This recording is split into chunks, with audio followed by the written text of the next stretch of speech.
Iran அதி உயர் தலைவர் ஹமேனி கொல்லப்பட்ட தாக்குதல் எதிர்பார்க்கப்பட்ட நள்ளிரவு நேரத்தில் அல்லாமல் காலை வேளையில் நடந்திருக்கிறது. ஏனெனில் அதற்கு சில மணி நேரத்திற்கு முன்பாக கிடைத்த முக்கியமான உளவுத்துறை தகவலை பயன்படுத்திக் கொள்ள அமெரிக்காவும் இஸ்ரேலும் முடிவு செய்திருந்தன. ஈரானிய மூத்ததிகாரிகள் சந்திக்கும் ஒரு சந்தர்ப்பத்திற்காக பல மாதங்களாக அவர்கள் காத்திருந்தனர். அதி உயர் தலைவர் அலி ஹமேனி சனிக்கிழமை காலை மத்திய தெஹ்ரானில் உள்ள வளாகத்திற்கு செல்வார் என்பதையும் அவர்கள் அறிந்திருந்தார்கள். அதே சமயத்தில் மற்ற மூத்த ராணுவ மற்றும் உளவுத்துறை அதிகாரிகள் சந்திக்கும் இடங்களையும் அவர்கள் தாக்க முடிவு செய்திருந்தார்கள். இஸ்ரேல் மற்றும் அமெரிக்கா கடந்த பல மாதங்களாக அதி உயர் தலைவரினுடைய நகர்வுகளை கண்காணித்தும் வந்திருக்கின்றன. அதற்கு அவர்கள் பயன்படுத்திய முறைகள் ரகசியமானவை என்றாலும் அதிபர் டொனால்டு டிரம்ப் சமூக ஊடக பதிவொன்றில் அது குறித்து சூசகமாக குறிப்பிட்டிருக்கிறார். எங்களின் உளவுத்துறை மற்றும் மிகவும் நவீனமான கண்காணிப்பு அமைப்பை ஹமேனியால் தடுக்க இயலவில்லை என்று டிரம்ப் குறிப்பிட்டிருக்கிறார். இது நேரடியாக ஒருவர் அளித்த தகவலாக இருக்கலாம். ஆனால் ஈரானிய தனிநபர்கள் குறித்து தொழில்நுட்ப முறையில் கண்காணித்ததன் மூலமே தகவல் கிடைத்திருக்கவே அதிக வாய்ப்பு இருக்கின்றது. கடந்த ஆண்டு ஜூன் மாதம் நடந்த 12 நாள் போரில் ஈரானினுடைய அணுசக்தி திட்டத்துடன் தொடர்புடைய விஞ்ஞானிகள் மற்றும் அதிகாரிகளை இஸ்ரேல் குறிவைத்தது. அப்போது தனிநபர்களினுடைய நகர்வுகளை அறிய அவர்களின் தொலைத்தொடர்பு மற்றும் மொபைல் போன் சாதனங்களை ஊடுருவியதாக கூறப்படுகிறது. இதில் சில சமயங்களில் முக்கிய அதிகாரிகளுடைய மெய்காப்பாளர்களின் நகர்வுகளை கண்காணிப்பதும் அடங்கும். நீண்ட காலமாக இவ்வாறு தகவல்களை சேகரிக்கும் போது வழக்கமான நடத்தை மற்றும் செயல்பாடுகளை புரிந்து கொள்ள முடியும். இதன் மூலம் அவர்களின் நடவடிக்கைகளை முன்கூட்டியே கண்காணிக்கவும் பலவீனமான தருணங்களையும் கண்டறிய முடியும். ஈரான் தனது எதிரிகள் அதி உயர் தலைவரை பின்தொடர்வதை அறிந்திருந்தது. அடுத்தடுத்த மாதங்களில் இந்த பலவீனங்களை அடையாளம் கண்டு நிவர்த்தி செய்ய ஈரான் தவறியது பாதுகாப்பு மற்றும் உளவு தகவலை தடுப்பதில் ஈரானின் தோல்வியையோ அல்லது புதிய கண்காணிப்பு வழிகளை கண்டறிய அமெரிக்கா மற்றும் இஸ்ரேல் ஆகிய நாடுகள் தொடர்ந்து தங்கள் உத்திகளை மாற்றிக்கொள்ளும் திறனையோ குறிக்கிறது. பகல் நேரத்தில் தாக்குதல் நடத்த வாய்ப்பு குறைவென்று ஈரானியர்கள் கணித்திருக்கலாம். அந்த சூழலில் அமெரிக்காவின் முக்கிய உளவு நிறுவனமான CIA-விடமிருந்து உளவு தகவல் கிடைத்ததாகவும் தாக்குதல் நடத்த அந்த தகவல் இஸ்ரேலிடம் வழங்கப்பட்டதாகவும் நியூயார்க் டைம்ஸ் கூறுகின்றது. தலைவர்களினுடைய இடங்களை தாக்குவதில் இஸ்ரேலும் ராணுவ இலக்குகளை தாக்குவதில் அமெரிக்காவும் கவனம் செலுத்தும் வகையில் தங்களுக்குள் பணிகளை பிரித்துக் கொண்டதாக அறிகுறிகள் தென்படுகின்றன. முக்கியமாக நீண்ட தூர ஏவுகணைகளை ஏவக்கூடிய போர் விமானங்களை பயன்படுத்தி தாக்குதலை திட்டமிடக்கூடிய வகையில் ஹமேனியின் நகர்வுகள் மற்றும் பிற அதிகாரிகளினுடைய நகர்வுகள் குறித்து போதுமான தகவல்களை அமெரிக்க உளவுத்துறை முன்கூட்டியே வழங்கியது.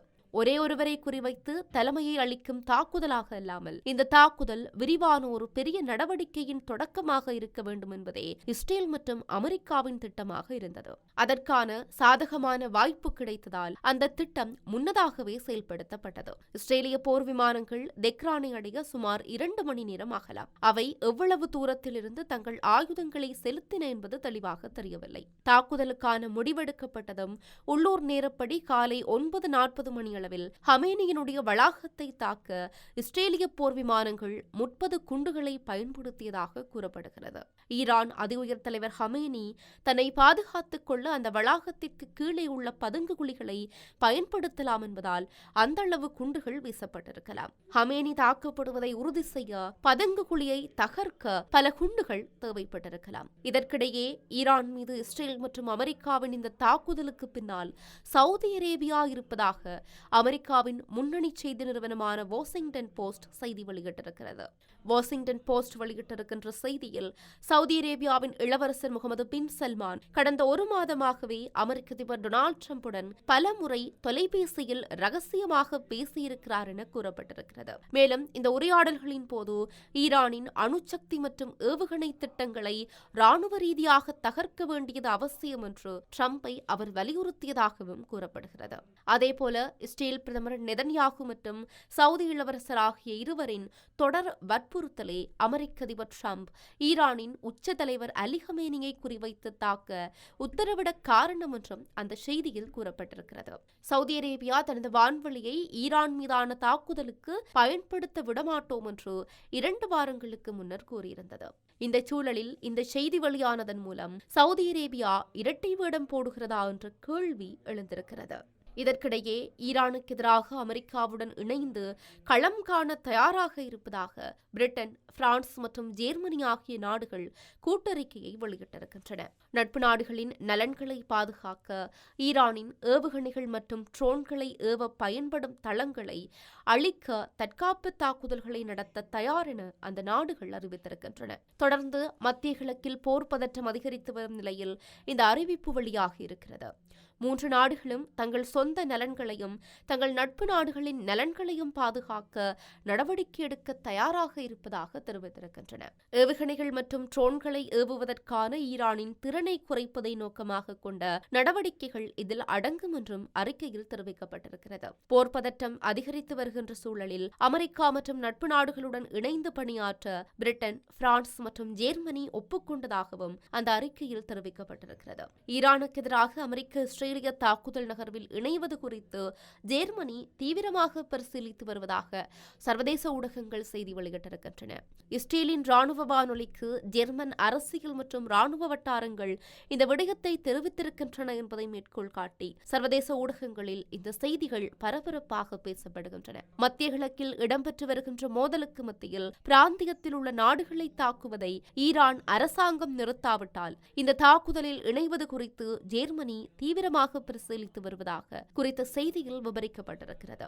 அமெரிக்காவுடன் சாத்தியமான ராணுவ நடவடிக்கைகளை திட்டமிடல் ஏற்கனவே தொடங்கிவிட்டதாகவும் குண்டுவெடிப்பு தாக்குதல்களில் இணைவது முதல் ராணுவ மற்றும் வான்வழி உதவிகளை வழங்குவது வரை ஜெர்மனியின் வெளியுறவு அமைச்சக அதிகாரிகளும் நாடாளுமன்றத்தின் வெளியுறவு குழு உறுப்பினர்களும் ஆதரவை வெளிப்படுத்தியுள்ளதாகவும் தெரிவிக்கப்படுகிறது. எனினும் இந்த அறிக்கை குறித்து இஸ்ரேலில் உள்ள ஜெர்மன் தூதரகம் உடனடியாக பதிலளிக்கவில்லை.